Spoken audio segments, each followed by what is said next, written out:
On va lire ensemble, vous pouvez vous lever, on va lire quelques textes rapidement ensemble. Le premier dans Acte 1, 9 à 14. Ce matin, tantôt, Pasteur Jean parlait qu'il avait envie de lire le psaume 80 au complet. Moi, il me semble que j'aurais eu envie de lire le livre d'Actes des Apôtres au complet, mais là, je me suis retenu. On va en garder une partie pour une autre fois. Donc, Acte 1, 9 à 14. C'est Jésus ici. Après avoir dit cela, il fut élevé pendant qu'ils le regardaient, et une nuée le déroba à leurs yeux. Et comme ils avaient le regard fixé vers le ciel pendant qu'ils s'en allaient, voici, deux hommes vêtus de blanc leur apparurent, et dirent, « Hommes galiléens, pourquoi vous arrêtez-vous à regarder au ciel? Ce Jésus qui a été enlevé au ciel du milieu de vous viendra de la même manière que vous l'avez vu allant au ciel. » Alors ils retournèrent à Jérusalem, de la montagne appelée des Oliviers, qui est près de Jérusalem, à la distance d'un chemin de sabbat. Quand ils furent arrivés, ils montèrent dans la chambre haute où ils se tenaient d'ordinaire. C'étaient Pierre, Jean, Jacques, André, Philippe, Thomas, Barthélemy, Matthieu, Jacques, fils d'Alphée, Simon le Zélote et Jude, fils de Jacques. Tous, d'un commun accord, persévéraient dans la prière avec les femmes et Marie, mère de Jésus, et avec les frères de Jésus. J'aimerais qu'on répète ensemble le verset 14. Tous, d'un commun accord, persévéraient dans la prière avec les femmes et Marie, mère de Jésus, et les frères de Jésus. Un autre texte dans Acte 2, les versets 42 à 47. Ils persévéraient dans l'enseignement des apôtres, dans la communion fraternelle, dans la fraction du pain et dans les prières. La crainte s'emparait de chacun et il se faisait beaucoup de prodiges et de miracles par les apôtres. Tous ceux qui croyaient étaient dans le même lieu et ils avaient tout en commun. Ils vendaient leurs propriétés et leurs biens. Ils en partageaient le produit entre tous, selon les besoins de chacun. Ils étaient chaque jour tous ensemble assidus au temple. Ils rompaient le pain dans les maisons et prenaient leur nourriture avec joie et simplicité de cœur. Louant Dieu et trouvant grâce auprès de tout le peuple, le Seigneur ajoutait chaque jour à l'Église ceux qui étaient sauvés. Et un autre texte dans Marc 2, les versets 18 à 20.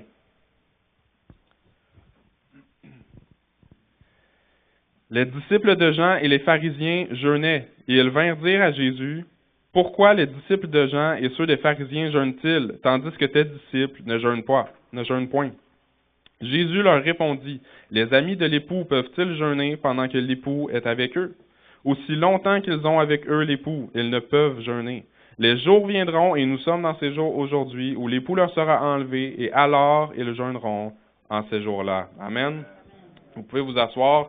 Le titre de la prédication de ce matin va être « Où es-tu, Église d'Actes des Apôtres? » Où es-tu, Église d'Actes des Apôtres? Dans le contexte que nous sommes aujourd'hui, qu'on vient juste de passer la Pâque, les disciples ont passé à travers une montagne russe d'émotions. Jésus qui, pour eux, pour certains, avait compris que Jésus devait régner tout de suite sur place et les délivrer de leurs ennemis sur terre. Mais ce Jésus est mort. Ce qui a donné 3 jours d'incompréhension de la part de certains disciples qui n'avaient pas compris les enseignements de Jésus, certaines incompréhensions de toute cette situation-là. Et si on se met à la place des disciples un instant, ils ont tout abandonné pour suivre Jésus, qui devait devenir roi, et finalement, Jésus meurt. Ils devaient se poser plusieurs questions. Est-ce que Jésus peut-être n'était pas celui qu'on pensait? Si le peuple a tué Jésus, qu'est-ce qui va arriver avec nous? Mais le 3e jour, heureusement, Jésus est ressuscité. Il s'est montré à plusieurs occasions à ses disciples et plusieurs autres personnes. Quel soulagement ça a dû être pour les disciples. Mais quelques jours plus tard, Jésus est enlevé au ciel devant leurs yeux, et c'est là que l'Église d'Actes des Apôtres commence. Et j'avais à cœur ce matin qu'on prenne comme exemple l'Église d'Actes des Apôtres pour 2 points en particulier qui sont la prière et l'unité, mais particulièrement en fait l'unité dans la prière, parce que on peut prier chacun de notre côté, mais Dieu nous appelle à avoir une unité dans la prière.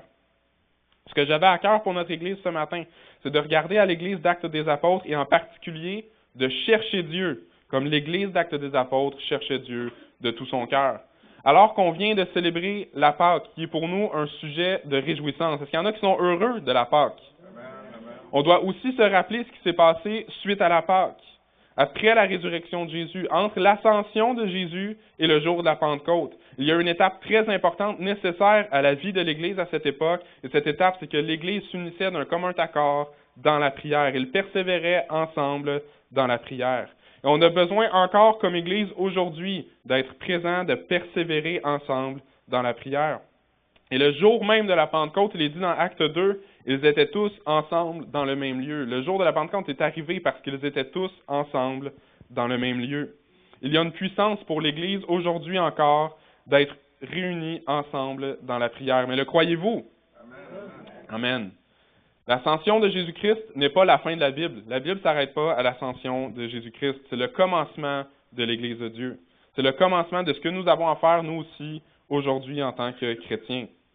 L'après-Jésus n'est pas d'attendre simplement son retour. Oui, Jésus va revenir certainement, et j'y crois, et j'espère que vous le croyez aussi. Mais d'ici à son retour, on a quelque chose à faire, et pour faire ce qu'on a à faire, on a besoin de prier pour être rempli de Dieu, pour être rempli du Saint-Esprit, pour faire tout ce qu'on a à faire. Jésus avait dit à ses disciples de rester à Jérusalem jusqu'à ce qu'ils reçoivent le Saint-Esprit. Au moment où Jésus dit ces choses, les disciples ne savent pas encore de quelle façon le Saint-Esprit va se manifester. Ils ne savent pas encore que c'est par les langues que le Saint-Esprit va se manifester, mais les disciples cherchaient Dieu avec simplicité. Ils avaient soif de Dieu, ils obéissaient au commandement de Jésus, ils restaient là. Ils savaient simplement que Jésus avait dit une puissance survenant sur vous, et les disciples attendaient ce moment. Les disciples n'avaient pas d'idée préconçue de ce qui allait se passer au jour de la Pentecôte. Ils cherchaient Dieu avec simplicité de cœur. Ils persévéraient ensemble dans la prière. Et ce que j'ai à cœur pour nous, aux églises d'aujourd'hui, c'est de revenir à ce cœur simple. Une église qui cherche Dieu simplement et de tout son cœur. Comment Dieu veut agir à travers nous aujourd'hui, probablement pas de la même façon qu'il l'a fait à travers l'église d'Actes des Apôtres, mais je sais que Dieu veut agir à travers notre église aujourd'hui. Je crois que si, comme Église, on cherche réellement Dieu, si on s'unit réellement dans la prière, la puissance de Dieu, le Saint-Esprit de Dieu est encore disponible pour nous aujourd'hui. De quelle façon il voudra se manifester, c'est pas à nous d'en faire des plans. Notre rôle à nous, c'est de chercher Dieu de tout notre cœur. Mais si on se dispose complètement à Dieu, il peut agir à travers nous comme il le fait à travers l'Église d'Actes des Apôtres. Amen. Jérémie 29, le verset 13 nous dit « Vous me chercherez et vous me trouverez. Si vous me cherchez de tout votre cœur. » On a une belle promesse ici, mais qui vient avec une condition. Si vous me cherchez de tout votre cœur. Ce que j'ai à cœur pour notre Église, et pour l'Église en général, et pour ma propre vie à moi, c'est d'oublier un instant nos blessures de cette vie, nos besoins de cette vie, et de chercher Dieu de tout notre cœur, pour qu'il se manifeste en nous avec puissance, parce que Dieu veut se manifester en nous avec puissance encore aujourd'hui.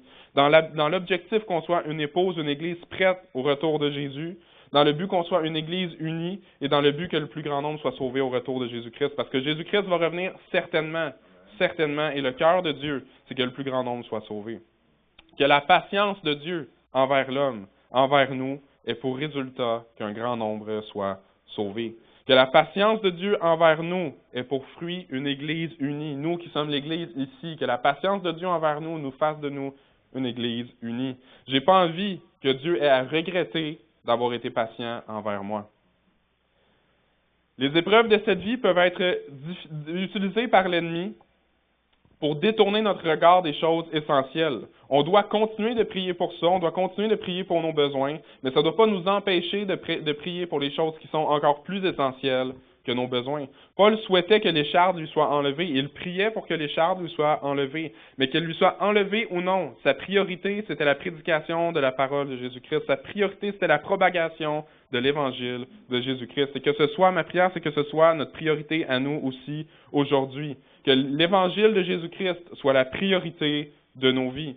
Il y a des blessures et malheureusement, il va continuer d'y avoir des blessures dans nos vies, mais que rien ne nous empêche d'être l'Église qu'on doit être, que rien ne nous empêche de partager l'Évangile de Jésus-Christ. La parole de Dieu dit dans Matthieu 6, 33 et 34, « Cherchez premièrement le royaume et la justice de Dieu, et toutes ces choses vous seront données par-dessus. Ne vous inquiétez donc pas du lendemain, car le lendemain aura soin de lui-même. À chaque jour suffit sa peine. » Si on pouvait simplement comprendre ces paroles que Jésus lui-même a prononcées, si on comprenait comment Jésus nous dit de s'inquiéter de rien. Comme une Église unie, ma prière, frères et sœurs, c'est que nous revenions à ces paroles de Jésus, qui nous assurent que si on cherche Dieu, premièrement, les choses nécessaires au quotidien nous sont promises, nous sont acquises, si on cherche Dieu de tout notre cœur. Si nous sommes l'Église que Dieu attend de nous, on n'a pas à s'inquiéter de ces choses du quotidien. Dieu sait ce qu'il en réserve pour notre Église et pour chacun de nous, mais on a besoin, frères et sœurs, de prier. Pourquoi exactement prier? À cause des temps difficiles dans lesquels nous sommes aujourd'hui, peut-être. Prier à cause que Jésus revient bientôt, et doit se préparer davantage, peut-être aussi. Prier parce qu'il y a une grande moisson d'âmes de disponible et qu'on a besoin d'être rempli de Dieu, rempli du Saint-Esprit, peut-être. Mais ce que Dieu dépose dans mon cœur, c'est qu'on s'unisse dans la prière comme Église, ensemble, qu'on persévère ensemble dans la prière. Parce que comme Église, je crois qu'on est dans une étape importante de la vie de l'Église. Ce que j'ai à cœur pour ce matin n'est pas de prier pour nos besoins, mais plutôt de prier pour chercher Dieu, parce que je crois que Dieu veut faire quelque chose avec nous ici à l'Assomption. Dieu veut faire quelque chose, chacun aussi, dans nos villes, là où Dieu nous a placés. Et je sens que Dieu a quelque chose à faire particulièrement en nous dans les prochains temps. Mais pour tout ça, on a besoin de prier, on a besoin d'être rempli de Dieu, besoin d'être rempli du Saint-Esprit. On a besoin d'être unis ensemble dans la prière.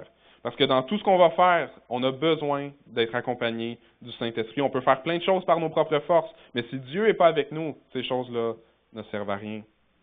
L'Église d'Actes des Apôtres est une Église qui a su mourir à elle-même pour se consacrer totalement à Dieu. L'Église d'Actes des Apôtres s'est donnée complètement et ce qui les a permis d'avoir un réel impact dans leur génération, c'est qu'ils étaient tous remplis du Saint-Esprit, comme nous dit la parole. On peut faire toutes choses par nos propres forces, comme j'ai dit, mais ce qui fait la différence, c'est être rempli du Saint-Esprit. C'est la présence de Dieu dans ce qu'on fait. Et on a besoin, comme Église, ensemble, de prier ensemble. Pour que si on va à gauche comme Église, Dieu est avec nous. Si on va à droite comme Église, Dieu est avec nous. Mais partout là où on va, Dieu est avec nous. Il y a une réelle puissance lorsque Dieu est avec nous, au point où les Juifs de l'époque en autorité ont dû se résigner à laisser aller les disciples, parce qu'ils savaient que si Dieu est dans l'affaire, ils vont rien pouvoir faire pour les arrêter. Dans Actes 5, les versets 33 à 42, on va lire. Furieux de ces paroles, il voulait les faire mourir, il voulait faire mourir les apôtres. Mais un pharisien nommé Gamaliel, docteur de la loi, estimé de tout le peuple, se leva dans le Sanhédrin et ordonna de faire sortir un instant les apôtres. Puis il dit, « Hommes israélites, prenez garde à ce que vous allez faire à l'égard de ces hommes, de ces gens, car il n'y a pas longtemps que parut Teudas, qui se donnait pour quelque chose, et auquel se rallièrent environ 400 hommes. Il fut tué, et tous ceux qui l'avaient suivi furent mis en déroute et réduits à rien, parce que Dieu n'était pas dans cette affaire. Après lui parut Judas le Galiléen, à l'époque du recensement. Il attira du monde à son parti, il périt aussi, et tous ceux qui l'avaient suivi furent dispersés, parce que Dieu n'était pas dans cette affaire. Et maintenant, je vous le dis, ne vous occupez plus de ces hommes et laissez-les aller. Si cette entreprise ou cette œuvre vient des hommes, elle se détruira. Mais si elle vient de Dieu, vous ne pourrez la détruire. Ne courez pas la chance, le risque d'avoir combattu contre Dieu.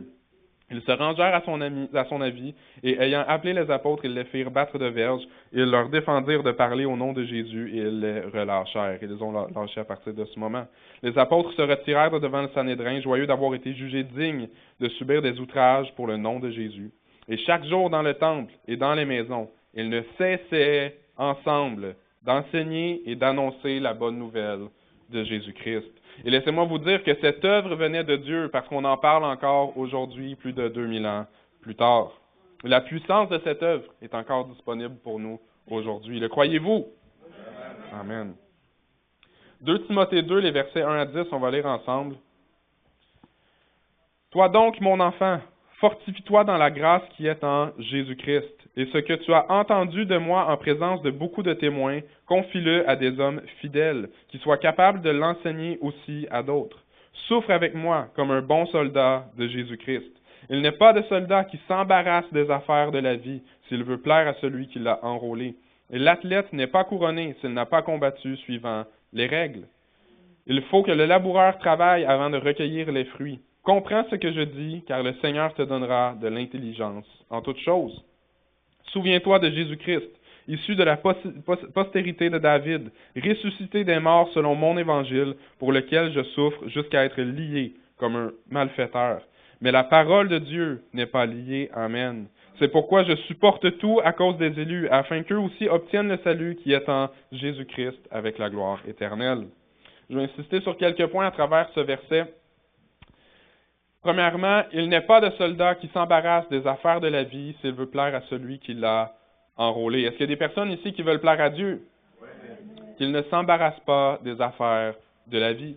Il y a des choses inutiles, on va dire les vraies affaires, il y a des choses inutiles dans nos vies actuellement qu'on doit se débarrasser pour laisser la place à Dieu dans nos vies encore plus, pour laisser plus de place dans nos vies à la prière, pour être réellement l'Église d'Actes des Apôtres. Éphésiens 5, 15 à 21 nous dit « Prenez donc garde de vous conduire avec circonscription, non comme insensés, mais comme des sages. Rachetez le temps, car les jours sont mauvais. C'est pourquoi ne soyez pas inconsidérés, mais comprenez quelle est la volonté du Seigneur. Ne vous enivrez pas de vin, c'est de la débauche. Soyez au contraire remplis du Saint-Esprit, remplis de l'Esprit. C'est à nous qu'il parle encore aujourd'hui ici. Entretenez-vous par des psaumes, par des hymnes et par les cantiques spirituels, chantant et célébrant de tout votre cœur les louanges du Seigneur.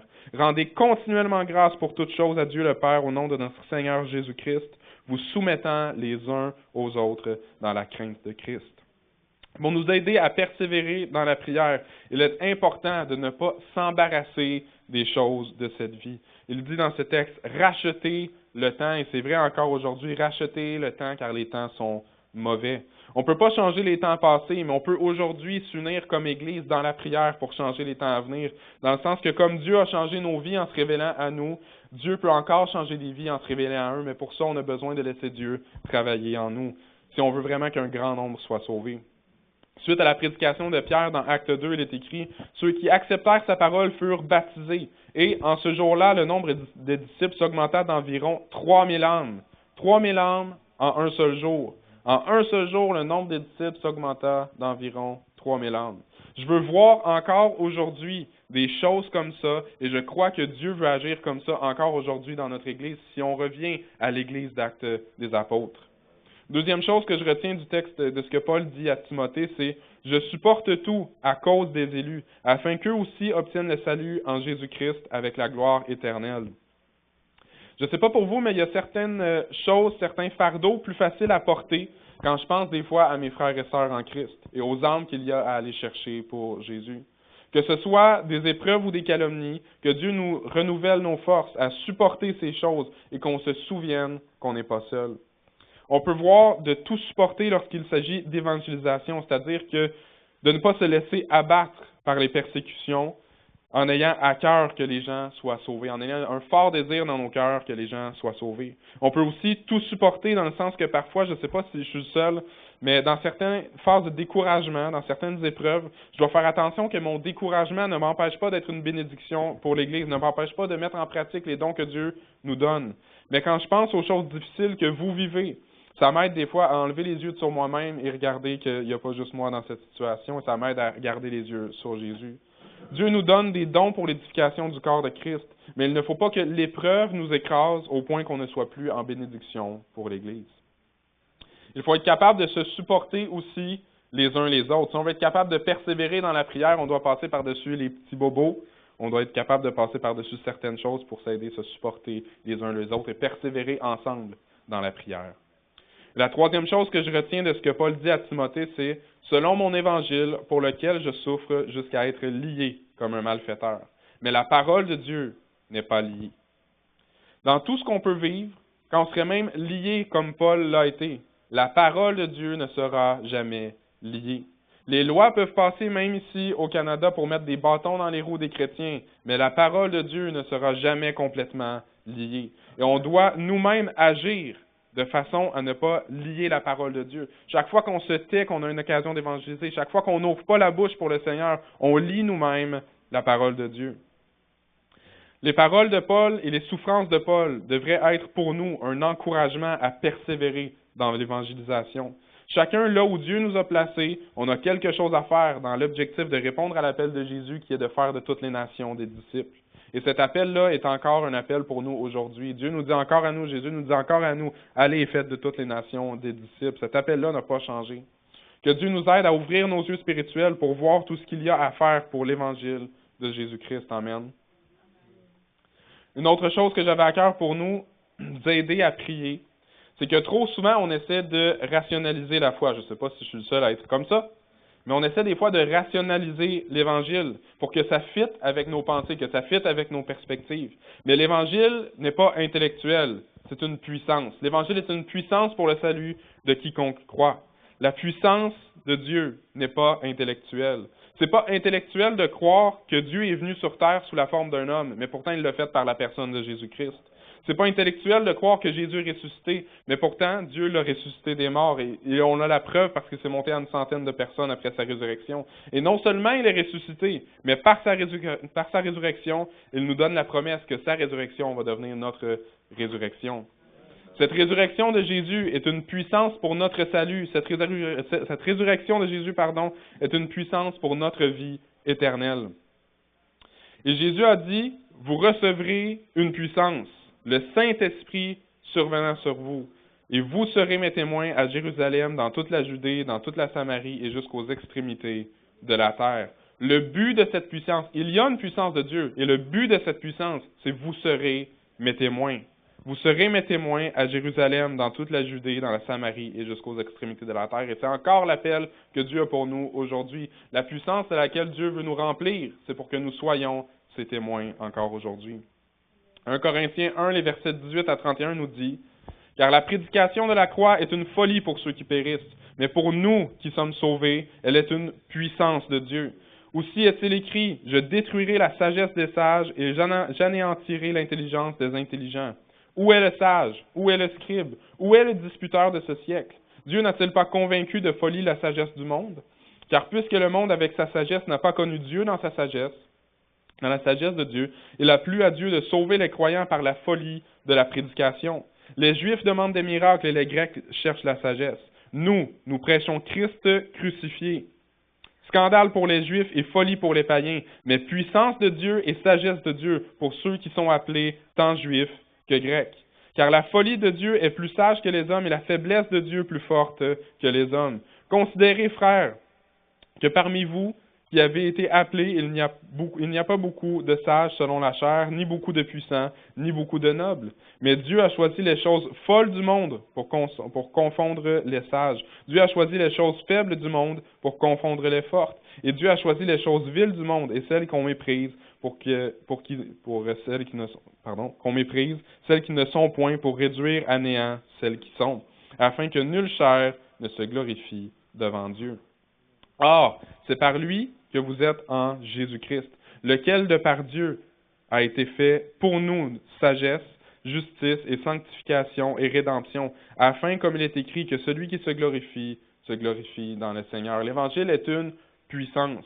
1 Corinthiens 2, les versets 1 à 4 nous dit « Pour moi, frères, lorsque je suis allé chez vous, ce n'est pas avec une supériorité de langage ou de sagesse que je suis allé vous annoncer le témoignage de Dieu, car je n'ai pas eu la pensée de savoir parmi vous autre chose que Jésus-Christ et Jésus-Christ crucifié. Moi-même, j'étais auprès de vous dans un état de faiblesse, de crainte et de grand tremblement.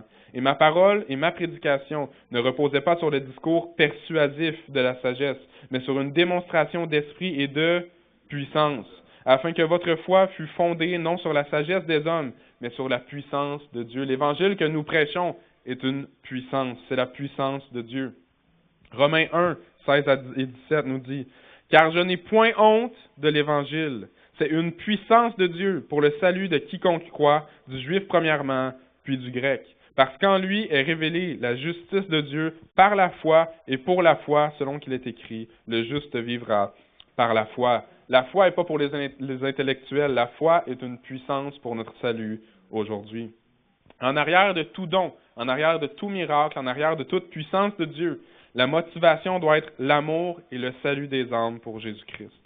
Le plus beau miracle pour moi, au jour de la Pentecôte, c'est pas que tout le monde ait parlé en langue. Oui, c'est extraordinaire que tout le monde ait parlé en langue, mais le plus beau pour moi dans ce texte, c'est qu'une multitude a été sauvée. Et Dieu veut le faire encore à travers nous aujourd'hui. Et je crois fermement que si on se dispose comme Église complètement à Dieu, il peut faire à travers nous aujourd'hui des choses aussi extraordinaires qu'au jour de la Pentecôte, dans le but que des âmes soient sauvées. Il ne fera peut-être pas de la même façon, mais si on se dispose à Dieu, Dieu veut agir pour que des âmes soient sauvées encore aujourd'hui. Je crois que Dieu veut manifester sa puissance encore aujourd'hui à travers son Église, mais pour ça, on a besoin ensemble de persévérer dans la prière. Mais pour que ces choses arrivent, on doit premièrement y croire. Est-ce que vous y croyez? Après y avoir cru, on doit le désirer. Est-ce que vous le désirez? Et si on le désire vraiment, il est nécessaire de chercher Dieu de tout notre cœur comme Église, tous ensemble dans la prière. Dans le livre des Juges, quelque chose qu'on remarque, c'est que dans ce livre, chaque génération vit son désespoir, son oppression, ses problématiques, et ensuite sa délivrance de la part de Dieu quand il se tourne vers lui. Et ensuite, c'est toujours à recommencer, c'est toujours ce même cycle qui est à recommencer. Il est écrit « Où sont les prodiges que nos pères nous racontent? » Ce qui s'est passé dans l'Église suite à l'ascension de Jésus-Christ est encore disponible pour nous aujourd'hui, encore accessible pour nous aujourd'hui, mais c'est à notre tour maintenant, comme c'était à chaque génération dans le livre des Juges, à chaque génération de se tourner vers Dieu, c'est à notre tour maintenant, à notre génération maintenant de persévérer dans la prière, de se tourner vers Dieu, de persévérer dans l'enseignement, c'est à notre tour aujourd'hui, à notre génération maintenant, de chercher Dieu de tout notre cœur. Et l'Église d'aujourd'hui a besoin de croire à l'efficacité de la prière. La prière est encore efficace aujourd'hui. Amen. C'est à notre tour réellement de chercher Dieu comme Église tous ensemble. Juge 2, les versets 10 et 11 nous dit « Toute cette génération fut recueillie auprès de ses pères, et il s'éleva après elle, une autre génération qui ne connaissait point l'Éternel, comme je disais tantôt, ni ce qu'il avait fait en faveur d'Israël. Donc, les enfants d'Israël firent ce qui déplaît à l'Éternel et servirent les Baals. » Le verset 10, c'est un peu ce que je ressens pour notre Église, dans le sens que, un peu comme ce verset, peut-être que Dieu a agi à travers des personnes qui sont plus de cette Église, à travers des personnes qui sont plus parmi nous, malheureusement. Dieu veut agir à travers nous, comme il l'a fait dans le temps d'Actes des Apôtres. Il y a cette génération qui est passée peut-être, mais on a besoin aujourd'hui, nous, de chercher Dieu de tout notre cœur pour que notre génération d'aujourd'hui, notre Église d'aujourd'hui connaisse Dieu personnellement. Que certains peut-être ont entendu parler des merveilles de Dieu, mais qui maintenant ont besoin de connaître leur Dieu personnellement. Avec nos enfants qui grandissent, avec les nouveaux qui s'ajoutent à l'Église, on a besoin comme Église de chercher Dieu ensemble. Si on désire que Dieu se manifeste dans notre génération, dans notre Église, on a besoin de chercher Dieu ensemble. Dans Acte 2, les disciples persévéraient dans la fraction du pain, dans la prière, dans l'enseignement, et c'est exactement ce que nous avons besoin aujourd'hui. Dans Juge 2, au contraire, le peuple persévérait dans la mauvaise conduite et dans l'endurcissement, mais ils ont subi les conséquences de leur endurcissement. Et ma prière aujourd'hui, mon souhait pour l'Église d'aujourd'hui, c'est qu'on ne persévère pas dans l'endurcissement, mais qu'on persévère au contraire dans la fraction du pain, dans l'enseignement, dans la prière, comme une Église unie aujourd'hui. Je rêve de voir une Église qui persévère ensemble dans la communion fraternelle, dans la prière, dans la soif de Dieu, dans la recherche de Dieu. Je ne dis pas qu'on doit être les uns chez les autres constamment. Le rythme de vie d'aujourd'hui va extrêmement vite, on a plusieurs obligations, mais on doit commencer quelque part. Par plus de participation aux réunions de prière le mercredi? Oui, possiblement. En appelant de temps en temps nos frères et sœurs pour s'informer de leur situation et pour prier avec eux? Oui, possiblement. Pour partager plus de moments d'agapé comme on l'a eu la semaine dernière? Oui, certainement. Mais on a besoin de trouver un moment ensemble, comme Église, entre frères et sœurs, pour chercher Dieu dans la prière, pour être une Église unie, pour être l'Église d'Actes des Apôtres. J'ai souvent entendu parler d'un réveil spirituel qu'il y aurait eu à la fin des années 1900. Mais notre génération aujourd'hui a besoin de son propre réveil spirituel. Et ça doit passer par des chrétiens consacrés de la maison, mais des chrétiens qui prient aussi ensemble en tant qu'Église.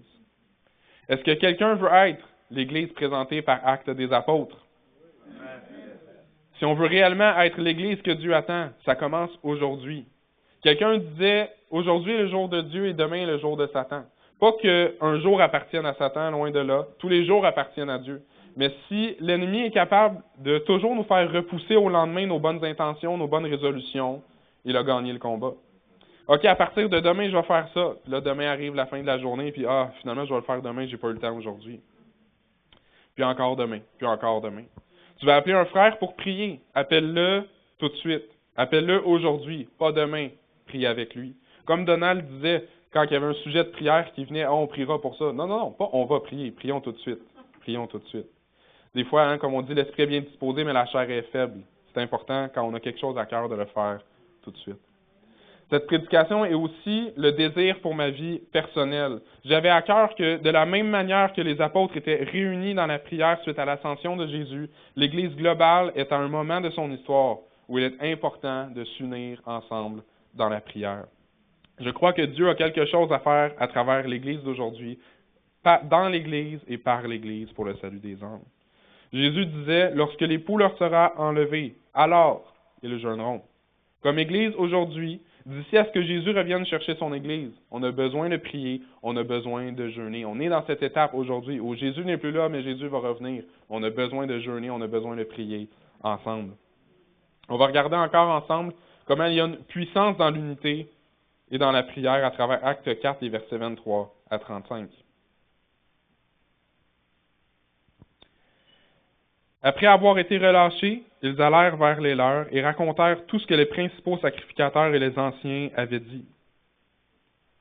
Lorsqu'ils l'eurent entendu, ils élevèrent la voix tous ensemble et dirent, « Seigneur, toi qui as fait le ciel, la terre, la mer et tout ce qui s'y trouve, c'est toi qui as dit par le Saint-Esprit, par la bouche de notre Père, ton serviteur David. Pourquoi ce tumulte parmi les nations et ces vaines pensées parmi les peuples? Les rois de la terre se sont soulevés et les princes se sont ligués contre le Seigneur et contre son oint. En effet, contre ton saint serviteur Jésus que tu as oint, Hérode et Ponce Pilate se sont ligués dans cette ville avec les nations et avec les peuples d'Israël pour faire tout ce que ta main et ton conseil avaient arrêté d'avance. Et maintenant, Seigneur, vois leurs menaces et donne à tes serviteurs, donne-nous d'annoncer ta parole avec une pleine assurance, en étendant ta main pour qu'il se fasse des guérisons, des miracles, des prodiges par le nom de ton saint serviteur, Jésus. Quand ils eurent prié, le lieu où ils étaient assemblés trembla. Ils furent tous remplis du Saint-Esprit et ils annonçaient la parole de Dieu avec assurance. Ils avaient peur, mais à partir de ce moment, ils annonçaient la parole de Dieu avec assurance. La multitude de ceux qui avaient cru n'était qu'un cœur et qu'une âme. Nul ne disait que ses biens lui appartinssent en propre, mais tout était en commun entre eux. Les apôtres rendaient avec beaucoup de force témoignage de la résurrection du Seigneur Jésus, et une grande grâce reposait sur eux tous. Lorsque les disciples étaient ébranlés à cette étape-là de la vie de l'Église, qu'est-ce qu'ils ont fait? Ils se sont retrouvés ensemble dans la prière. Quand les choses sont ébranlées alentour de nous, ce qu'on a besoin de faire comme Église, c'est de se retrouver ensemble dans la prière. Lorsqu'ils manquaient de force, qu'est-ce qu'ils ont fait? Ils se retrouvaient dans la prière. Nous puisons la puissance de Dieu dans la prière. La force qu'on a besoin se trouve dans la prière. Et remarquez encore, c'est pas Pierre qui prie seul chez lui. Il est écrit, ils élevèrent la voix tous ensemble. Tous ensemble. Et à partir du verset 32, j'aime beaucoup les mots suivants. La multitude de ceux qui avaient cru n'était qu'un cœur et qu'une âme. Et c'est ma prière pour notre Église, qu'on soit comme Église, qu'un cœur et qu'une âme. Qu'on puisse persévérer ensemble dans la prière, être là les uns et les uns envers les autres, qu'on soit là les uns pour les autres dans la prière pour aider notre frère, pour aider notre sœur là où il en a besoin. La force de l'Église d'Actes des Apôtres, c'était l'unité, l'amour, la prière, le Saint-Esprit.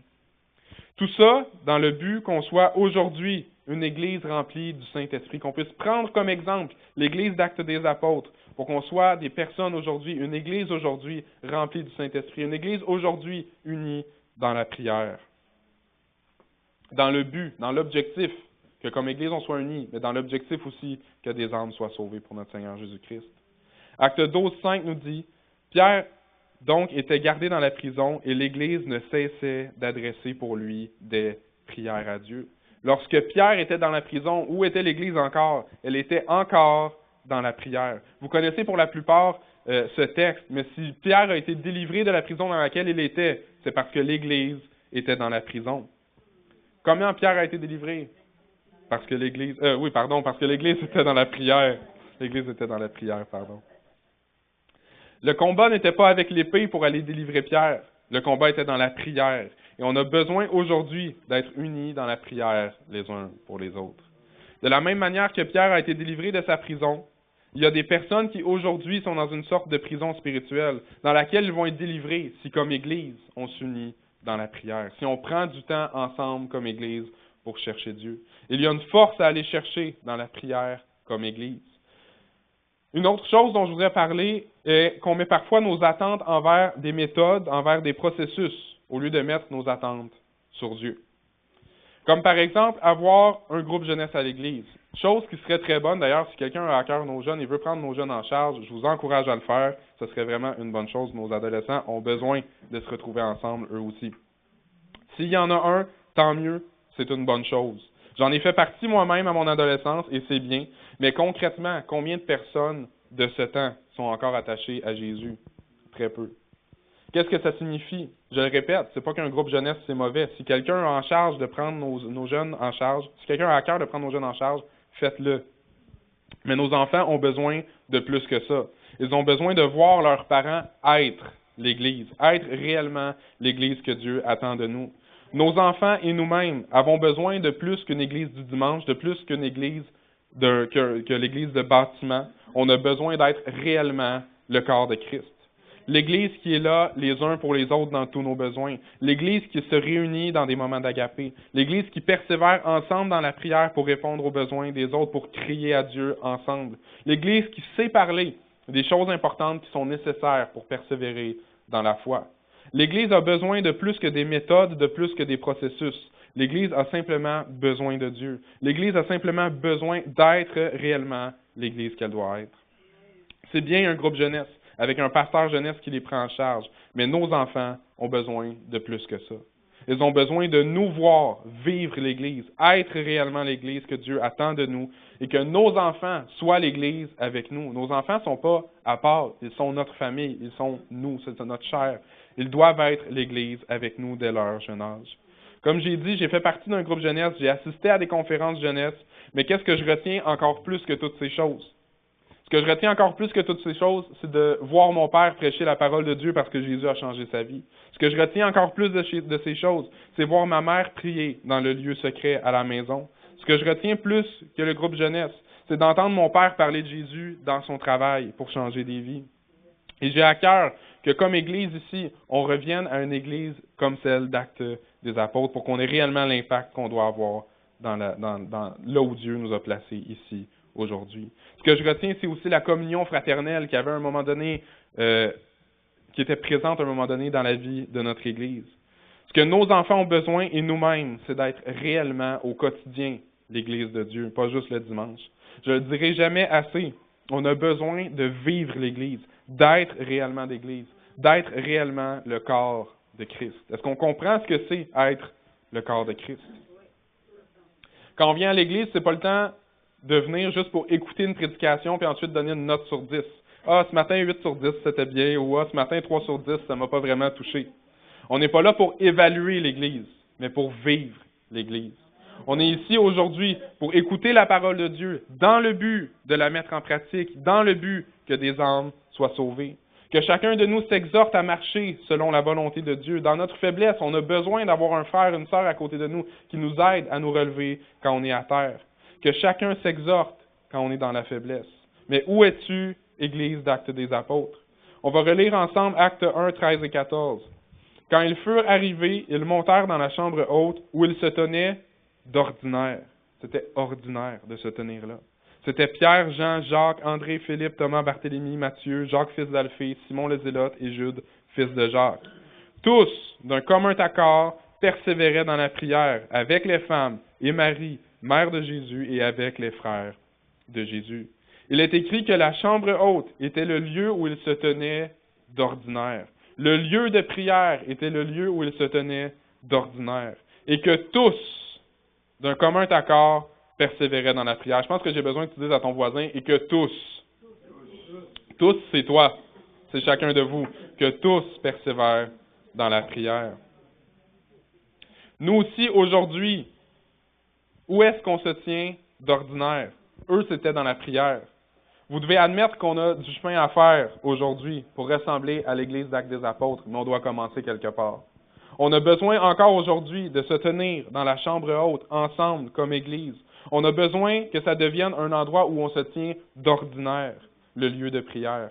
Nos vies ont besoin de plus que la prière individuelle, on a besoin de la prière collective. Si on veut être les réels chrétiens, si on veut être vraiment l'Église que Dieu attend de nous. Si on est tous séparés, où est l'Église? Il y a un temps pour prier dans le secret Mais il y a un temps pour prier ensemble d'un commun accord, pour chercher Dieu ensemble d'un commun accord, pour persévérer ensemble d'un commun accord. Dans notre faiblesse, on est facile à arrêter de prier, mais quand l'Église prie ensemble, il y a un encouragement qui est présent les uns pour les autres à persévérer dans la prière, du fait que quand je suis faible, tu es fort, et quand tu es faible, je suis fort. Mais pour ça, on a besoin de persévérer ensemble dans la prière.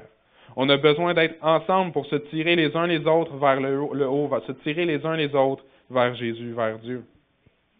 On a besoin de se tenir ensemble pour s'entretenir par la parole de Dieu. On doit s'entretenir par la parole de Dieu pour s'aider mutuellement à garder nos yeux sur Dieu et s'aider à grandir en maturité comme Église. Dieu nous appelle à atteindre une certaine maturité comme Église, mais pour ça, on a besoin de s'entretenir ensemble par la parole de Dieu. En lisant la Bible, on peut venir à oublier, mais les disciples de l'époque étaient des hommes et des femmes comme vous et moi. Dans leur quotidien, ils vivaient les mêmes épreuves que nous, les mêmes tentations que nous, mais en toute chose, ils s'en remettaient complètement à Dieu. Ce qui faisait leur force, c'est qu'ils étaient unis ensemble et unis à chercher Dieu. Ils étaient tous aussi remplis du Saint-Esprit. Et ce même Saint-Esprit est disponible pour nous encore aujourd'hui. C'est tellement facile de se laisser blesser ou atteindre par certaines choses qui nous empêchent d'être réellement l'Église, ou même qui nous poussent des fois à changer d'Église. Mais on doit persévérer à se supporter les uns les autres si on veut être réellement l'Église que Dieu attend de nous. On doit s'aimer les uns des autres pour s'entretenir par des psaumes. On doit s'aimer les uns les autres pour persévérer ensemble dans la prière et l'enseignement. On doit s'aimer les uns les autres pour persévérer dans la communion fraternelle et pour être l'Église que Dieu veut qu'on soit. En conclusion, on va lire ensemble Actes 5, les versets 12 à 14. Beaucoup de miracles et de prodiges se faisaient au milieu du peuple par les mains des apôtres. Ils se tenaient tous ensemble au portique de Salomon, et aucun des autres n'osait se joindre à eux. Mais le peuple les louait hautement. Le nombre de ceux qui croyaient au Seigneur, hommes et femmes, s'augmentait de plus en plus. Vous savez, l'homme d'aujourd'hui n'est pas bien différent de l'homme d'autrefois. Malheureusement, c'est une réalité encore aujourd'hui. Plusieurs ne s'engagent pas comme ils devraient pour le Seigneur, mais ils trouvent ça beau de loin. Je veux comparer ici deux types de personnes qu'il y a dans le texte. Il y avait plusieurs personnes qui croyaient à la prédication de Jésus, à la prédication des apôtres, et se faisaient baptiser. Mais il y avait aussi qui dit plusieurs autres. Il y avait plusieurs autres. Ils louaient hautement les apôtres, mais ils étaient impressionnés par ce qu'ils faisaient, mais ils n'osaient pas se joindre à eux.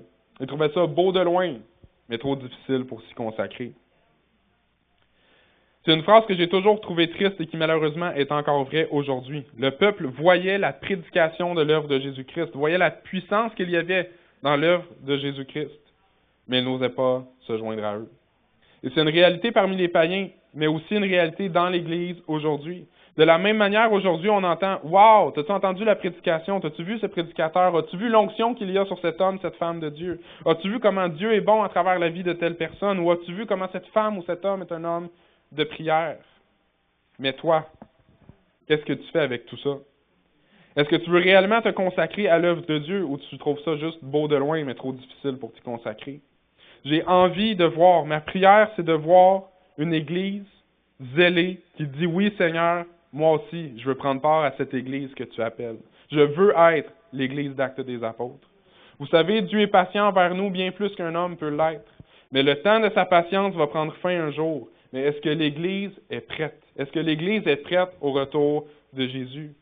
Est-ce que l'Église s'est préparée? Et je répète le titre. Où es-tu, Église d'Actes des Apôtres? Chacun ici, on a un rôle à jouer.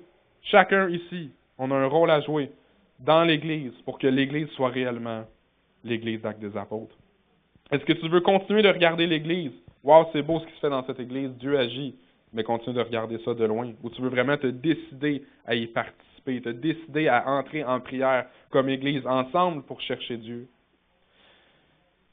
Essaie pas de trouver des raisons. Ah, moi je peux pas à cause de ceci ou je peux pas à cause de ça. Dieu t'appelle toi tel que tu es, avec tes forces, avec tes faiblesses. Mais Dieu t'appelle toi tel que tu es pour être réellement l'Église de Dieu aujourd'hui.